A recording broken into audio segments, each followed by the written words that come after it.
As we enter the next decade of 2020, there's going to be a lot of changes. Last week we talked about what changed in the past decade. This decade, there's going to be some huge changes, some not as big as you would think. And I'm going to make those bold predictions, and you can comment on them down below. Stay right with us.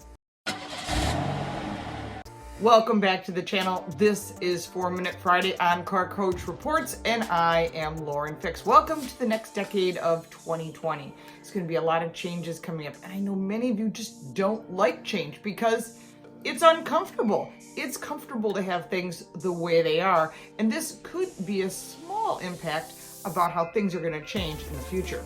Last week we talked about some of the big changes over the last decade and how things are evolving, and you can check that out up here. Next week is the Consumer Electronics Show known as CES, and there's going to be a lot of really cool technology there, how to help you get better parking spaces, how to stop congested traffic. We're going to see big screen TVs with 8K technology, all this really cool stuff. Much of it you may not ever see again. Of course, it's always good to brainstorm and use some of that technology to help improve our lives. Not all of it, like I said, will actually make it into our automotive world. But here are some predictions that I'm going to make for our automotive world in the next decade. Here are my 3 predictions that will impact your lives in the next decade. Number 1, future fuels and beyond. Yeah, the future's still going to have in the next decade gasoline and diesel and electric powered vehicles. We're also going to see compressed natural gas known as CNG. You're already seeing that being used by municipalities. You're going to see hydrogen already being used by companies like Hyundai and Honda. They're all using this technology to propel their vehicles. But what about something that could actually make a big difference? How about algae? Microalgae. They're actually working on this right now. They're taking microorganisms of algae. We're not talking about like green algae you have on your boat if it sits out on a dock. We're talking about microalgae. Algae that is converting sunlight into energy. This will actually produce 10 times more biodiesel than you would off of any other plant source. So the federal government's been working on it. We're knowing other companies have been working on it. But what's really cool about this is it actually could be the answer we're looking for. And that's what new technology is about. That's the kind of stuff I really love to see. You can still run your gasoline powered or diesel powered vehicle, but using a different source. Remember, people say, fossil fuels, we're never gonna use fossil fuels. Forget about it. The clothes you're wearing, the phone you're holding, or the device you're holding, or even that water bottle you're drinking out of, every single thing you touch in your daily life has petroleum in it, and there's nothing you can do to stop it. And that even includes the tires on your electric vehicle if you own one. My second prediction is people-centric smart vehicles. You're going to see a starting of a blend between what you do in your home and what you do in your car and wherever you're going. That connectivity is partly 5G. Again, there's a lot of questions on 5G, but having all that computer technology merged together, having the car, I don't know if I like this, you got to tell me if you like it, actually track your vision, know your personality, use your biometrics so when you enter a vehicle, it actually knows what was in your home, the temperature you like, the audio system that you like to listen to, whether it be an MP3, maybe your phone, maybe you want to hear regular terrestrial radio or satellite radio, all great things, climate control, seating adjustments. The car can do all that, and it can do it by just knowing that you're in the vehicle, by tracking who you are. A lot of this connectivity is great, and it can make your life easier, especially if you have a disability. But the 5G towers and all this connectivity could also lead to a lot of issues. We still don't know if there's going to be an impact to the human as far as from a health perspective.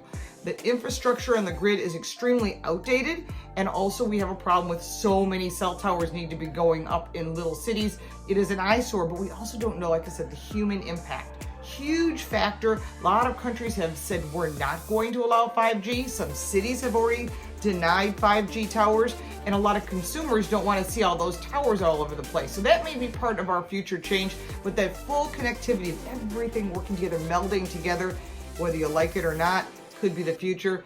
If you don't like it, I guess you keep your old vehicle and you don't subscribe to this stuff. If you do love it, or you need it, or you want it, it looks like it's going to be available. The big question I have is, do you really want to disconnect from driving? Now, what we have today is not full autonomous cars. Yes, we can do that, but that means you're not practicing that skill, that advanced skill of using your brain, putting down your phone, focusing on the road and making decisions, or do you trust a computer? Now, I did discuss that up here in a past video. A lot of people commented they're not interested, and honestly, I'd rather drive myself. It is something that can be done, and it's something that you have to make the decision. Don't let Silicon Valley make the decisions for you. You need to make that decision for yourself. My third prediction is actually one I'm hearing from a lot of other outlets. Finally, you're listening to me. I've said the future is not all electric vehicles. Right now, we're less than 2%, actually 1.7% of sales for 2019, 1.7 in the United States is electric vehicles. That's very small, although the press makes it seem like, oh, everybody's got an electric vehicle. That's not true, and no manufacturer's making a profit. That could be an impact on electric vehicles in the future. But what I really want to focus on is the grid that charges these. The grid is outdated, and this is a big problem.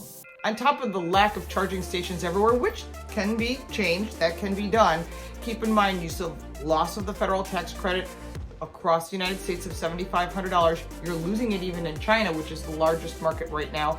But you're seeing people not wanting to have that cord to connect because they forget to plug in their phones, let alone their other devices, and it's an inconvenience.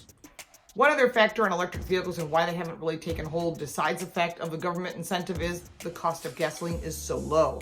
And as long as it remains low, people are not going to consider other options. Those that will, it will impact in the next decade. You'll see a slight increase of electric vehicles, but it's certainly not going to be the numbers that have been predicted in the past. And many outlets, including cars.com, have agreed with me.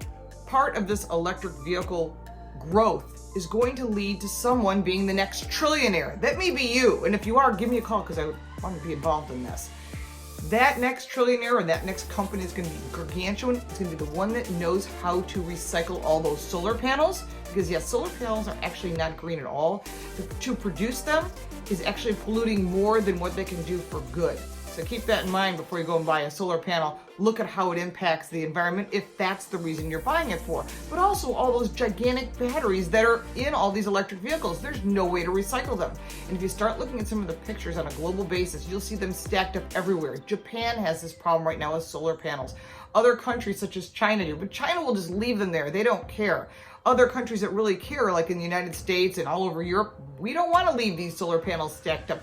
We don't want that negative impact to your health. This is a huge issue that is going to expand over the next decade. Like I said, the next trillionaire will be the one who can figure out how to turn this around and recycle this, because right now the cobalt that's in those batteries, those rare earth minerals that we're running out of, is extremely hazardous to humans, and there's no way to recycle it. Don't forget the cadmium and the mercury, and I've talked about that before in previous videos. I know you're probably saying, oh, you made 3 predictions. Why didn't you predict autonomous cars? Well, I've talked about autonomous cars not just in this video, but also in the past. Again, there's a lot of hurdles that need to be cleared, and those hurdles are ones that may not work when it comes to the big picture, because many people don't want to give up their vehicles.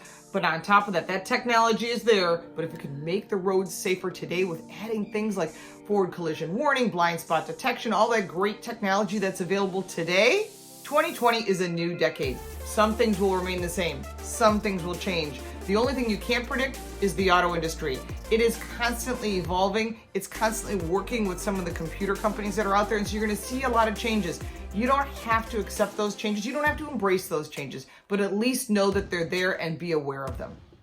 Next week, I'm going to cover the Consumer Electronics Show, or CES. I'll try to post as much as I can on my social media. Make sure to follow us at Car Smarts, at Lauren Fix, Car Coach Reports. Of course, if you like this video, make sure to comment. I love your comments. I do reply. And of course, we appreciate your shares, your likes, and we'll look forward to seeing you next time. Just check out up here and here, and you'll see all the cool stuff we're up to. Thanks so much for watching. Happy New Year.